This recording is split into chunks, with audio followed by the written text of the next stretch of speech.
শুভ সকাল বন্ধুরা, বড়দেরকে জানাই প্রণাম, ছোটদেরকে জানাই অনেক অনেক ভালোবাসা। এখন থেকে ব্লগটা শুরু করলাম তোমাদের সঙ্গে নিয়ে। প্রথম থেকে লাস্ট পর্যন্ত ভিডিওটা দেখার অনুরোধ থাকলো।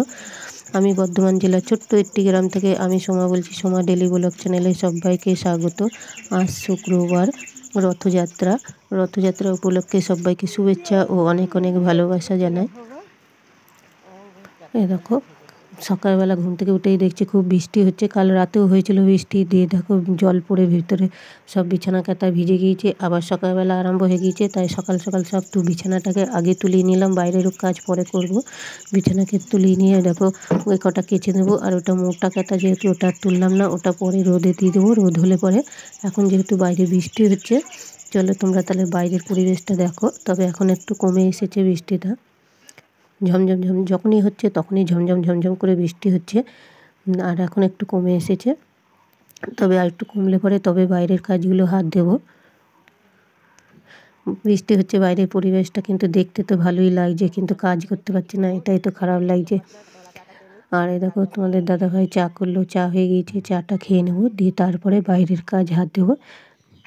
ঘরের কাজ হয়ে গিয়েছে, ঘর ঝাড় দেওয়া, ঘর মোছা সব হয়ে গিয়েছে। বিছানাটা তো দেখলেই গুছিয়ে নিলাম, দিয়ে বাইরের কাজটা করব বলে, বৃষ্টি হচ্ছে বলে যেতে পারছি না, তাই চাটা খেয়ে নেবো তারপরে করব। এ দেখো বৃষ্টিটা কমে এসেছে, দূরে একটা ছোঁচ দিয়ে নিচ্ছে। তোমাদের দাদাভাই যাবে মুরগি আনতে, ছোঁচটা দিয়ে উঠোনটা ঝাড় দিয়ে নেবো, দিয়ে তারপরে ওই সব বিছানার চাদর কাঁথা সব কাচবো।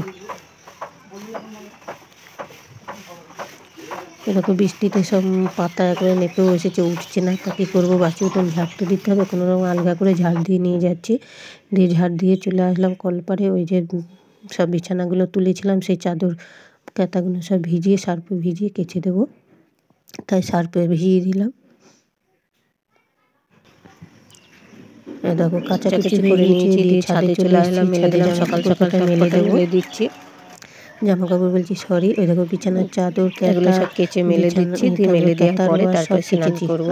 অনেকগুলো দুখানা চাদর, শুকোবে কিনা জানি না, কাঁথা, রোদ হলে তবে শুকিয়ে যাবে। কাঁথা রোয়া সব কেচে দিলাম, মেঘটা একটু পরিষ্কার হয়েছে অতটা, এখন আর মেঘ নেই। এখন মেঘটা তাও ধরো পরিষ্কার হয়েছে, খুব একটা মেঘ নেই।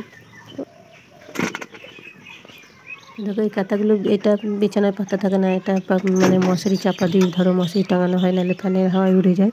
এগুলোও সব ভিজে গেছিলো, ওই সাইডে থাকে, খেয়াল করিনি, রাত্রেবেলা দোকানে ছিলাম যেহেতু, তার জন্য সব ভিজে গিয়েছিলো।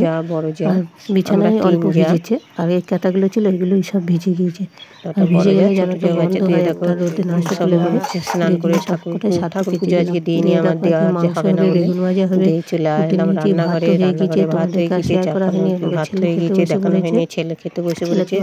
আর এদিকে পেঁয়াজ রসুন আদা সব ছাড়িয়ে কুটে নিয়েছি, বেগুনটাও ভাজা চাপিয়ে দিয়েছিলাম, বেগুন ভাজা হয়ে গেছে। এরকম আলু কটা ভেজে তুলে নিলাম, আজকে বেগুন ভাজা আর মাংস হবে, আর কোনো সবজি করবো না। এরকম মশলাটা কষিয়ে নিলাম, দিয়ে কাচাকুচি মাংসটা করেছি দিয়ে আজকে, মানে অনেকগুলো কাচাকুচি করেছি তো, যে শরীরটাও ভালো যাচ্ছে না, মানে মানে রান্নার দিকে মন লাগছে না, তাই মাংস আর ভাতই করলাম, আর কোনো সবজি করলাম না।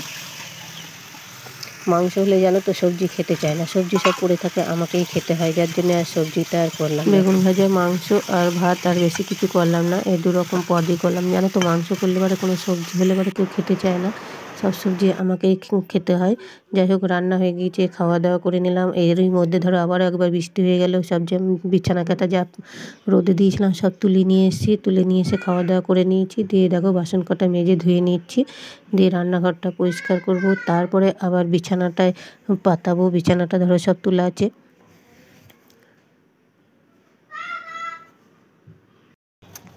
এই দেখো চলে আসলাম রান্নাঘরটা নিকিয়ে নেবো, উনুনটা নিকিয়ে দিচ্ছি, মেঝেটাও মুছে নেব, দিয়ে তারপরে আবার বিছানাটায় লাগবো, নাহলে আবার তোমাদের দাদাভাই শুতে পারছে না ধরো,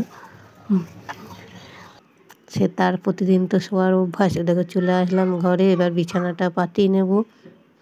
আর মেঘ হয়েই আছে, বারে বারে জল আসছে যেহেতু, তাই অন্ধকার ভাব। এই কাঁথাটা কেচে দিয়েছিলাম, আর ওই তলার কাঁথাটা না রোদে দিয়ে শুকিয়ে নিয়েছি, ওটা আর কাচিনি গো। এগুলো কেচে নিয়েছি, শুকিয়ে গেছিলো, রোদ হয়েছিল ভালোই, ছাদে দিয়েছিলাম তো শুকিয়ে গেছিলো তাড়াতাড়ি। কাঁথাটা পাতিয়ে নিলাম, এর উপরে চাদরটা পাতিয়ে নিলে বিছানাটা হয়ে যাবে।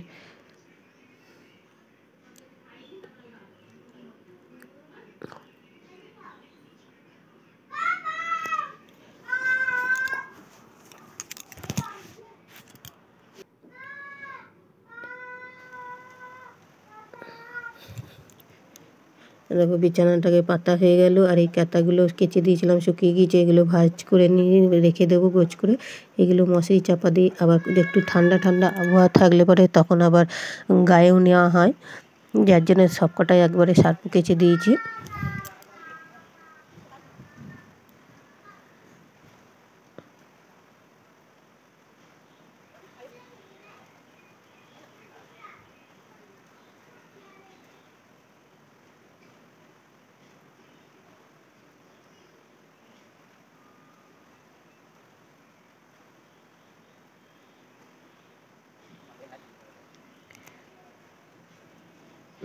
খুব ভাগ্যিস রোদটা উঠেছিল, তাই সব শুকিয়ে গিয়েছে, নাহলে কিছু শুকোতো না। এতগুলো কাঁথা চাদর সব কেচেছিলাম, যাই হোক শুকিয়ে গিয়েছে। বিছানাটা পাতিয়ে একটু রেস্ট নিয়ে নিয়েছি, নিয়ে আবার চলে আসলাম। এই দেখো দোকানের মাল তৈরির কাজে, দুজনের মাল তৈরি করে নিচ্ছে। আজ রথ যেহেতু বেচাকেনা হবে। এ দেখো আমাদের এখানে রথ যাচ্ছে, বৃষ্টি তো হচ্ছে বিকেলে, বিকেল থেকে আরম্ভ হয়েছে। ধরো এখন সন্ধ্যের টাইম।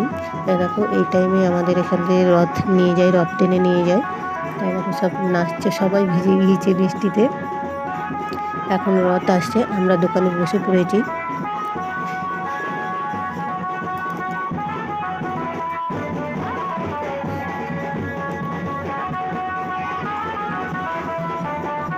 রথের সঙ্গে প্রচুর লোক বেরিয়েছে, পাড়ার ধরো অনেক লোক বেরিয়েছে। আর ব্যঞ্জন হয়েছে তো, যার জন্য সব নাচ করছে। এখানে চপের দোকানে বলছে কখন চপ ভাজবে, তাই জিজ্ঞাসা করছে।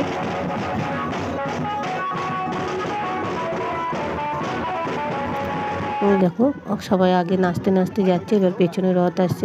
সব লোকের ভিড়, যে রথটাকে টানবে বলে রথ টানতে যাচ্ছে। ওই দেখো আমি ছোবো না যেহেতু, তাই রথ টানলাম না, একটু পয়সা দিয়ে প্রণাম করে নিলাম।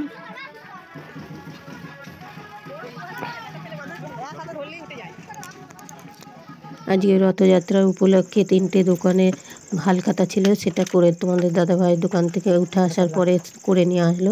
এখন রাত 9টা বাজে। দেখো 9টার সময় আমও চলে এসছে দোকান থেকে, দিয়ে এবার খাবার তৈরি করব। তাই প্যাকেটগুলো সব ঢেলে গোছ করে নিলাম। এই দেখো রুটি হয়ে গিয়েছে, রুটি তরকারি দিয়ে দিচ্ছি, তোমাদের দাদাভাই খাবে।